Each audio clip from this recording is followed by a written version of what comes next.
Good American Family ending explained. What happened after the TV show? Events that unfolded once cameras stopped rolling means the true crime adaptation doesn't tell the whole story. Following in the footsteps of Joe Carroll, American Sports Story and The Staircase, Good American Family is the latest drama to focus on a case that's already been meticulously explored in documentary form. Indeed, there have already been 3 seasons of Discovery's The Curious Case of Natalia Grace, the jaw-dropping tale of a Ukrainian American with dwarfism who was alleged to have been abandoned as an 8-year-old by her adopted family. Over incorrect claims, she was an adult woman posing as a child. So what can the Disney Plus original tell us that we don't already know? Well, not a lot, as it happens. In fact, the 8-part series is perhaps more notable for what it omits than what it portrays. I Want Justice, Natalia, Imogen Faith Reed, impressive in a hugely challenging role, tells TV's Dr. Phil in an opening scene recreation of the real-life interview that propelled her remarkable story into the national consciousness. I want the Barnetts to do their time. As her former adopted parents revisit the footage with their lawyers 3 years on, there appears to be a good chance she'll get her wish.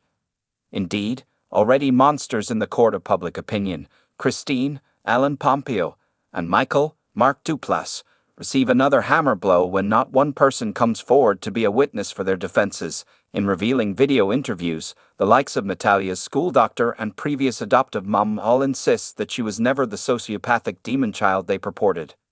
I wish she held me up until I fried, Christine claims on watching all her character assassinations, referring to the alleged moment Natalia pushed her against an electric fence. This is so much worse. In a performance that's poles apart from her compassionate medic on Grey's Anatomy, Pompeo plays the mom to perfection. And Christine faces another setback when thousands of incriminating Facebook messages also briefly come into play. The now-divorced Barnetts, however, are thrown a lifeline when the prosecution is barred from mentioning any evidence relating to Natalia's age. An earlier Superior Court ruling meant that in the eyes of the law, she was an adult at the time of the alleged neglect. Of course, they both still face charges, separately, relating to Natalia's disability. But Michael is also offered one almighty get-out clause. If he testifies against his ex-wife, they'll be granted immunity from prosecution. That would appear to be a no-brainer considering he spends much of his time placing the blame squarely at her feet. Yet Christine draws upon her skills to ensure that she isn't thrown under the bus, and Michael takes his chances in court. Luckily for Michael, spousal privilege means that the Facebook messages can't be used in evidence. And as shown in a courtroom montage, any talk of Natalia being a minor is immediately shut down with objection. His gamble, therefore, pays off when after just 2 hours of jury deliberation, he's acquitted of all charges. Understandably distraught, Natalia initially lashes out at her new guardian Cynthia Mans, Christina Hendricks, for putting her through all the courtroom drama. You act like you believe in me, but this is all you think I am, a project to feel better about yourself. And her devastation is only compounded a few months later when just 3 weeks before her own trial is due to start, all charges against Christine are dismissed.